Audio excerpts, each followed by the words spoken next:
हर बच्चे को previous year को पेपर पर बहुत फोकस करना चाहिए, क्योंकि आप कोई भी एग्ज़ाम की तैयारी शुरू करेंगे तो आपको नहीं मालूम आप क्या पढ़ रहे हैं। मूल विधि को कुछ विशेष जी सर। तरीका बताइए कैसे तैयार जी सर, मैं बताना चाहूँगा मूल विधि के लिए आपको सबसे पहले ये चीज़ ध्यान रखना हमेशा कि आपको वकील नहीं बनना है, ना वकालत करनी है। ये इस वर्दी की जो पॉपुलैरिटी है, जो आकर्षण बना हुआ है लोगों में, इसके बारे में थोड़ा सा और विस्तार से बताएंगे ताकि लोगों को ये लगे कि ये सिर्फ अट्रैक्शन नहीं है, इसमें रियल में भी आकर्षण है। ये वर्दी हमेशा से ही लोगों की आंखों में चमक रही है इस चीज़ की। ये जॉब आपको कहीं ना कहीं जनता से बिल्कुल करीब जोड़ती है। दरोगा का यही काम होता है कि आप कोई एक चौकी में रहेंगे या थाने में रहेंगे, डेली पब्लिक से बातचीत, उनकी समस्याओं को जानना, कोई भी फरियादी आता है उनसे बातचीत करके उनकी समस्या को जान के उसको निस्तारण करना, यह उनका डेली का काम है।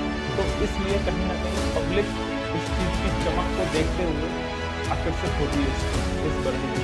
रोल और रिस्पॉन्सिबिलिटी, क्या रोल है एक्चुअली, और उसके बाद रिस्पॉन्सिबिलिटी आपकी कितनी होती है? सर पहले दिन मैं ये चीज़ कहूँगा कि बड़ी ही गहरी जिम्मेदारी की बात है। कोई भी नॉर्मल इंसान होगा अगर जो वर्दी पहन लेगा उसके अंदर जिम्मेदारी अपने आप ही आ जाती है। हर युवा के मन में एक वर्दी पहनने की चाह होती है।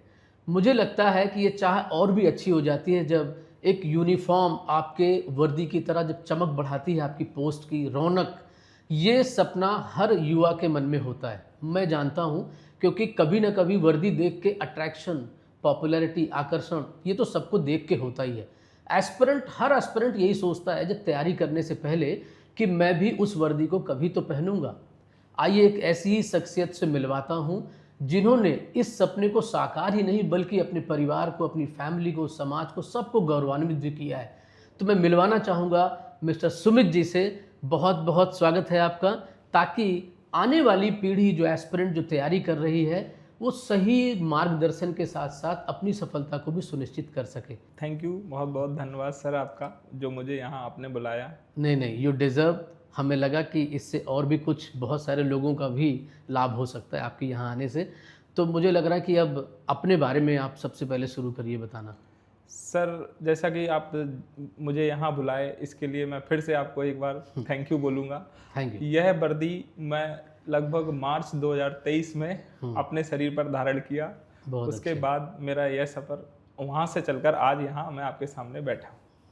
इस वर्दी को पाने के लिए लगभग मुझे 2 से 2.5 साल लगे। जब मैं तैयारी करना शुरू किया ना, मार्च 2022 के आसपास मैं ये फॉर्म भर के तैयारी शुरू करना स्टार्ट किया।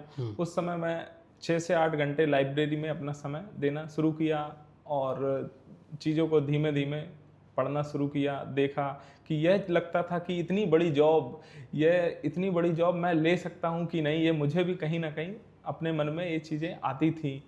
तो आप जैसा कि जानते हैं ये वर्दी एक समाज में सबसे प्रतिष्ठित कहीं ना कहीं ये मैं पद मानता है। हूँ। समाज में बहुत ही प्रतिष्ठित और लोगों को अपनी तरफ आकर्षित करती है, निर्भय बनाती है। लगता है कि जी, नहीं, जी सर, आप लोग हैं तो सब सुरक्षित है। जी सर, इस टाइप का। तो धीमे धीमे इस चीज़ का जुनून आने लगा कि मैं भी ये चीज़ कर सकता हूँ। तो मैं पढ़ना शुरू किया। तो शुरू में तो मुझे यही लगता था कि मैं इस जॉब को कैसे पा सकता हूँ, कैसे पाया जाए इस तरीके से। तो मैं कई बार कोशिश किया हूँ कि चीज़ों को एक बार डिटेल्ड देखी जाए, किस तरीके से पढ़ना है, किस तरीके से नहीं करना है, क्या क्या चीज़ें आती हैं, क्या नहीं। तो सबसे पहले मैं एग्ज़ाम पैटर्न पे फोकस किया। एग्ज़ाम पैटर्न देखा किस तरीके का एग्ज़ाम है। जैसे कि चार सेक्शन में कुछ एग्ज़ाम आता है, मैथ, हिंदी, रीजनिंग और जीएस। आपका जीएस में पॉलिटी थोड़ा सा इस विशेष ध्यान दिया जाता है और मूल विधि, बाकी हिस्ट्री, ज्योग्राफी और चीज़ें आती हैं उसमें। तो मैथ का तो मैं मैथ से स्टूडेंट रहा हूँ, एकेडमिक मेरा ठीक रहा है। तो मैथ्स में ज़्यादा आपको में संघर्ष नहीं करना पड़ा होगा। हाँ, उसी लेवल के सवाल आए कि मतलब उससे ज़्यादा? लेवल ठीक था, अच्छा था। कैलकुलेटिव थोड़ा सा रहा पेपर, और कैलकुलेटिव रहा और थ्योरी बेस्ड भी पेपर रहा। ये मैथ्स के ऐसे डाउट्स भी आते रहे पढ़ने के दौरान। तो धीमे धीमे मैं उनको कवर करना शुरू किया। मैथ्स के बाद मैं आया रीजनिंग पे। रीजनिंग मैंने देखा कि रीजनिंग लगभग पहले से मैं पढ़ रखा था, कई बुक्स आती हैं मार्केट में, उसके हिसाब से देखा और अपना यूट्यूब वगैरह से भी देख के अपना एक छोटा सा नोट्स क्रिएट कर लिया था। उसके बाद मैंने reasoning mock previous year paper पे भी ध्यान दिया। प्रीवियस ईयर पेपर पे ध्यान दिया तो देखा कि किस सेक्शन से कैसे क्वेश्चन आते हैं, क्योंकि आइडिया तो नहीं रहता है ना शुरू में कि आप क्या पढ़ेंगे, कि जो आप पढ़ रहे हैं वही थ्योरेटिकल पढ़ने के साथ साथ पूरी जानकारी आपको मतलब प्रीवियस ईयर पे ज़्यादा फोकस करना। जी सर, हर बच्चे को प्रीवियस ईयर पेपर पे बहुत फोकस करना चाहिए, क्योंकि आप कोई भी एग्जाम की तैयारी शुरू करेंगे तो आपको नहीं मालूम आप क्या पढ़ रहे हैं, रियल पैटर्न जानने के लिए। रियल पैटर्न क्या है। तो मैं 2 से 3 बार प्रीवियस ईयर पेपर पढ़ा हूँ, पूरा खूब ये बात बहुत अच्छी ये चीज, हाँ ये चीजें देखा हूँ, तब मुझे ये पता चला कि मुझे क्या छोड़ना है, क्या पढ़ना है। तो प्रीवियस ईयर पेपर खत्म करने के बाद तब मैं मॉक शुरू किया और अपनी तैयारी को धीमे धीमे शुरू किया। मॉक देने के बाद जब मेरी कोई कमियां रहती थी मैं उनका एक नोट्स बना लेता था। जैसे कि एक मैथ सेक्शन में मुझे कोई इशू आ रहा है तो मैं मैथ्स की एक नोट बना लिया, उसमें अपने वही क्वेश्चन नोट कर लिया, उसका सॉल्यूशन कर लिया। तो धीमे धीमे मैं ऐसा करता रहा तो मेरे पास एक मैथ्स का अच्छा और क्रक्स नोट्स तैयार हो गया। मतलब कुल मिला के आप पर्सनल नोट्स बनाइए। जी सर, आपके कहने का मतलब ये कि आपको अगर कहीं पे किसी सब्जेक्ट में दिक्कत आती है तो पर्सनली भी अपना पॉइंट आउट करें, फिर उसको सॉर्ट आउट करें। जी सर, ये चीज़ बहुत इंपॉर्टेंट। सेम यही काम रीजनिंग में भी किया हूँ मैं। जैसे कभी कभी क्या होता है सर, क्लॉक का क्वेश्चन नहीं आ रहा है, अब नहीं मालूम क्या करें, फिर यूट्यूब पे जा रहे या कहीं और देख रहे, रिसर्च कर रहे किसी तरीके से, तो फिर वो अलग टीचर अलग अपनी तरीके के बताएगा, तो वो चीज़ें मैं नहीं किया हूँ। एक बार मैंने जिससे सुन लिया या पढ़ लिया उस तरीके का, तो फिर उसको मैंने वही नोट कर लिया, उसको आगे, क्योंकि बार बार प्रैक्टिस करेंगे आप एक ही चीज़ की तो वो ज़्यादा अच्छी चीज़ है। वो ज़्यादा अच्छा, मुझे लग रहा है अलग अलग जगह से ना करके एक ही चीज़ को बार बार करें। उसके बाद मैं जीएस पे ध्यान दिया। तो जीएस में पहले सर पेपर की जो डिमांड थी कि आपको 40 क्वेश्चन जीएस में आते थे, 40 में से 16 क्वेश्चन पॉलिटी के और 7 से 8 क्वेश्चन मूल विधि। तो संविधान और मूल विधि ये जीएस में इम्पोर्टेंट है। तो मैंने सबसे पहले संविधान को पढ़ना शुरू किया, डिटेल्ड संविधान पढ़ा है मैंने, पॉलिटिक्स को अच्छे से पढ़ा है। तो उसके बाद सर मेरा लगभग 50% जीएस कंप्लीट हो गया मूल विधि पढ़ने के बाद। तो पॉलिटी आप पढ़ सकते हैं कोई भी अच्छी बुक लेके। मूल विधि को कुछ विशेष तरीका बताइए कैसे तैयार जी सर, मैं बताना चाहूँगा। मूल विधि के लिए आपको सबसे पहले ये चीज़ ध्यान रखना हमेशा कि आपको वकील नहीं बनना है, ना वकालत करनी है। आपको सिर्फ आपसे एक बेसिक चीज़ें, आपकी समझ और क्या चीज़ें हैं उनसे अवेयर कराना है, इसलिए वो पेपर में डाली गई है। तो मूल विधि को सिर्फ और सिर्फ आप चीज़ें क्या है, एक बार कोई भी बुक ले लीजिए, घटना चक्र है या कोई भी जो आजकल मार्केट में आ रही है, अच्छी अच्छी बुक्स मिल जाएंगी आपको। तो उनको देख के आप पहले तो ये जानिए कि मूल विधि है क्या। वो मूल विधि ये नियम, यह एक ऐसी किताब है जिसमें कि समाज में हो रहे अपराधों का एक प्रावधान है कि इनको किस तरीके से रिजॉल्व करना है, या कोई काम ऐसा किया जिसने गलत, उसका कितना लोगों में भी अवेयरनेस रहे कि कैसे चीज़ें चलती हैं, कितना मतलब उसमें जुर्म है या कितनी सजा है, ये सब चीज़ें रहती हैं नॉर्मली। ये बात है उसमें मूल विधि में। तो ये चीज़ आपको दिमाग में रख लेनी। मूल विधि कोई बड़ी चीज़ नहीं है, बस ये चीज़ें हैं जो समाज में आदमी 8 से 10 सवाल आते हैं। हाँ, 8 से 10 सवाल आते हैं जो समाज में आदमी गलत काम कर रहा है या नहीं, कैसी चीज़ें कर रहा है, उसका ही प्रावधान है उसका कि कैसे क्या काम करना है क्या नहीं। तो मूल विधि के लिए आप सबसे पहले एक बार किताब को गो थ्रू कर लीजिए, फिर दोबारा देखिए और फिर धीमे धीमे आपको आइडिया लग जाएगा कि ये चीज़ें आती हैं और प्रीवियस ईयर पेपर से आपको इसमें हेल्प मिलेगी। तो 1-2 सेक्शन ऐसे इंपॉर्टेंट होते हैं उसमें, जैसे कि आप विधि विरुद्ध कोई भी अनलॉफुल एक्टिविटी है उस सेक्शन में जाके वही सेक्शन पढ़ सकते हैं। ये मेरा मानना है। पेपर का पैटर्न चेंज हो सकता है, ऐसा नहीं है। तो एक ये, और जो इंसान के प्रति जितने भी अपराध होते हैं उनको एक बार देखना चाहिए, जैसे हत्या, लूट, डकैती, मारपीट, ये सब चीज़ें। तो ये चीज़ें क्योंकि यही समाज में फैली होती है मोस्टली। ये हाँ, तो इससे इस टाइप को भी अवेयरनेस मिलेगी। जी, इस टाइप के क्वेश्चन भी मतलब दोनों तरफ से फायदा है। जी सर, हाँ, एग्जाम में इस टाइप के क्वेश्चन भी आते हैं। थोड़े सेक्शन पढ़ लेंगे आप तो आपको एक जानकारी, और फ्रॉड कैसे, जमीन का विवाद है, ये सब चीज़ें, इस टाइप के क्वेश्चन पे आप जाएंगे तो आपके मूल विधि के क्वेश्चन बनने लगेंगे जी। उसके बाद संविधान में बता चुका हूँ। हिंदी के लिए पढ़ने के लिए सर आप कोई भी अच्छी बुक्स उठा सकते हैं, किसी भी तरीके की कोई अच्छी बुक्स होनी चाहिए। और उसको डेली पढ़ना शुरू करिए। हिंदी में वही ग्रामर आता है और वोकैब सेक्शन आता है। समझ तो गया। वोकैब सेक्शन तो लगभग हर बच्चा पढ़ता ही है। ग्रामर जिसको संज्ञा सर्वनाम हाँ, जिसको थोड़ा नहीं भी समझ आता में है आता तो है हो तो जाता कहीं है, से भी पढ़ सकता है, अपना हिंदी हो जाती है। कवर कर सकता है। हिंदी और अच्छा स्कोरिंग सब्जेक्ट है, तो मुझे लगता है बारीकी से उसको देखना चाहिए, एसेस करना चाहिए कि अगर हिंदी में कहीं कोई क्वेश्चन डाउट हो रहा है तो उसको कंप्लीट करना चाहिए, क्योंकि अगर हिंदी आप गड़बड़ कर लेंगे ना तो कहीं ना कहीं आप एग्जाम में पीछे रहेंगे।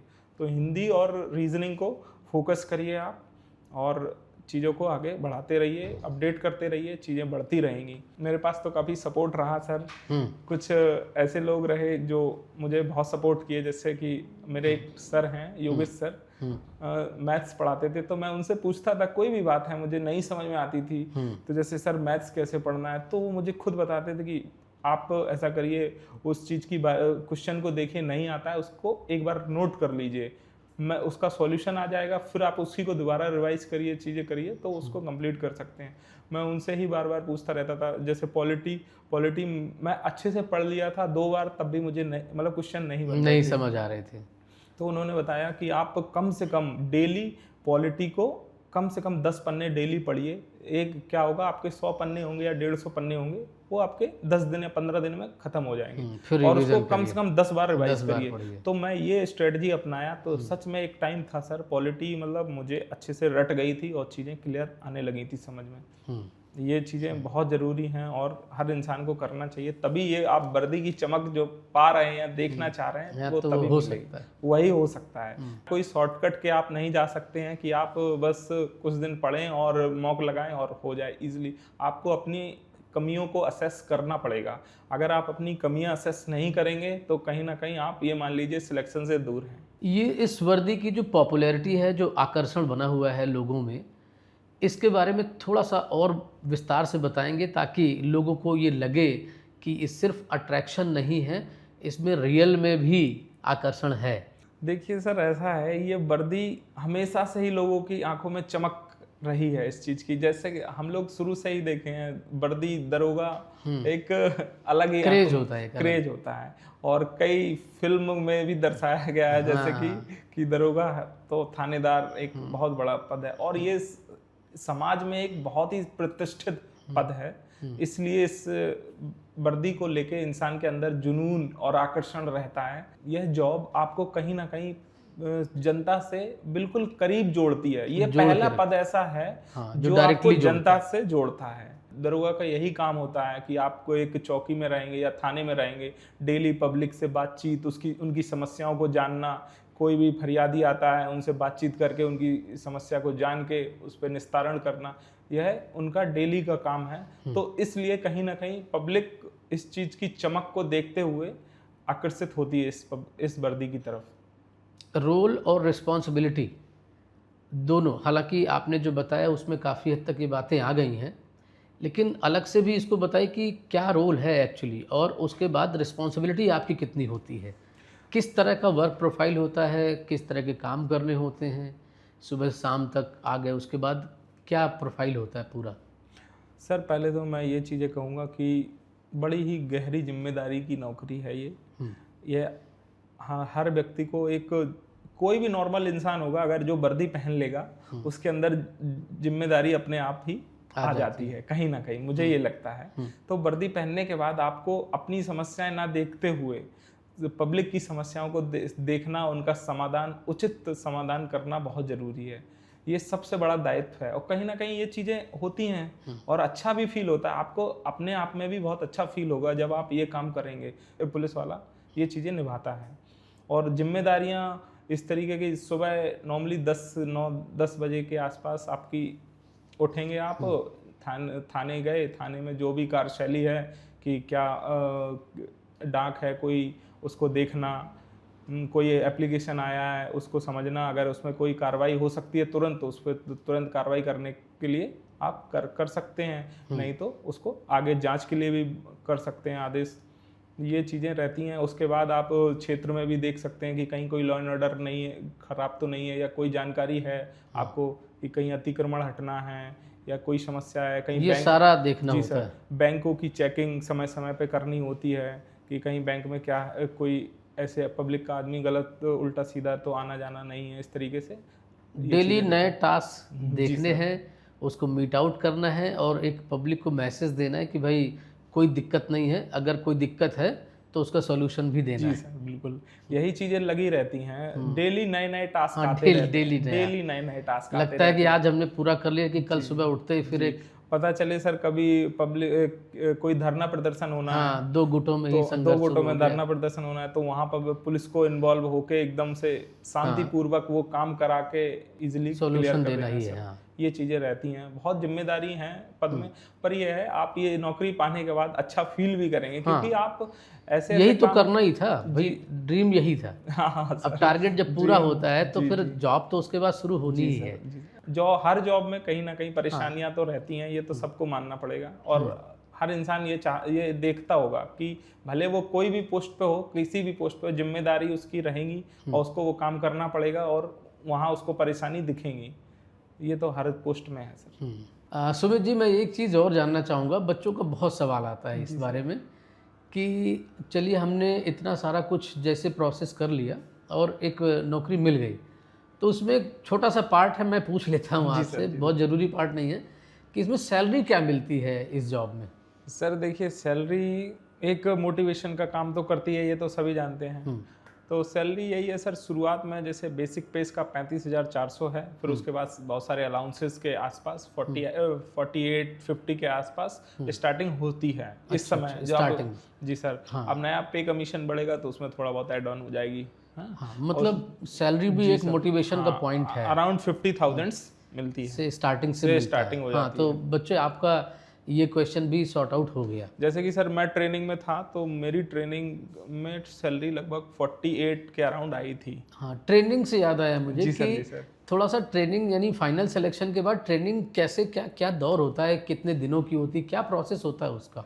सर सब इंस्पेक्टर की ट्रेनिंग बेसिकली 12 महीने की होती है, उसमें अच्छा, कई चरण पूरा 1 होते हैं। साल? जी सर, उसमें कई चरण होते हैं सर। ट्रेनिंग में आप पहले आउटडोर, इंडोर और फिजिकल एक्टिविटी, बहुत सारी चीज़ें होती हैं ट्रेनिंग में, पर ट्रेनिंग के सर अपने एक अलग ही मजे हैं। हाँ, और अच्छा है, मतलब पॉजिटिवली तो सीखने के साथ साथ एंजॉयमेंट भी है, नए नए दोस्त मिलते हैं। सुबह आपकी शुरुआत होगी मोस्टली 5:30-6 बजे से। उसके बाद आपको ग्राउंड जाना है, ग्राउंड में जो आपकी सिखलाई चलेगी, फिजिकल जो भी होगा आपका वो, उसके बाद आप वहाँ से आएंगे, खाना वाना खाएंगे बहुत तेजी से, आधे घंटे का समय रहता है, 45 मिनट का। उसके बाद आपका क्लासेस शुरू होती हैं। तो क्लासेस, ट्रेनिंग क्लासेस में हमें यही पढ़ाया जाता है, सारे सब्जेक्ट्स होते हैं कि पुलिस को किस तरीके की कार्यशैली रखती है, क्या चीज़ें हैं, और सारी सेक्शंस के वगैरह में पूरी अच्छी ट्रेनिंग के बाद ही मैदान पे उतारा जाता है। जी सर, 1 साल की ट्रेनिंग के बाद ही जब वो फाइनल परेड होती है ना, पीओपी, हर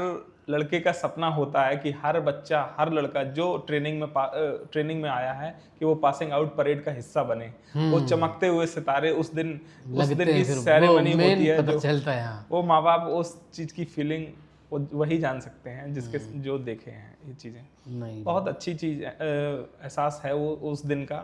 हर ट्रेनीज उस दिन का एहसास भूला नहीं, कभी नहीं भूल सकता। नहीं, आपके बताने में ही इधर फील हो रहा है सारा कुछ कि वो समय ही अलग है। वो माता पिता के लिए बहुत गौरवान्वित क्षण होता है, बहुत भावुक रहते हैं। जरूर। मैं सिर्फ अंत में इतना ही कहूँगा कि आप जो सपना देख रहे हैं उसके लिए आपको कड़ी मेहनत और लगन की ज़रूरत है, जिसके लिए आपको समय से पढ़ना और आत्मविश्वास बना के रखना है कि आप इस वर्दी को पाने के लिए एक जिम्मेदारी पूर्ण काम कर सकें। तो दोस्तों, आपको पता चलता है कि ये वर्दी सिर्फ एक चमक, एक पोस्ट नहीं है, बल्कि समाज के प्रति एक जिम्मेदारी भी है। इसको निभाने के लिए स्ट्रगल कैसे करना है, सफलता के रास्ते तक कैसे पहुंचना है, सुमित जी ने आपको सारा कुछ बताया ही है। तो अब इसके साथ अगले पॉडकास्ट में मिलेंगे, तब तक पढ़ते रहिए और आगे बढ़ते रहिए। मैं आपके उज्जवल भविष्य की कामना करता हूँ। Thank you.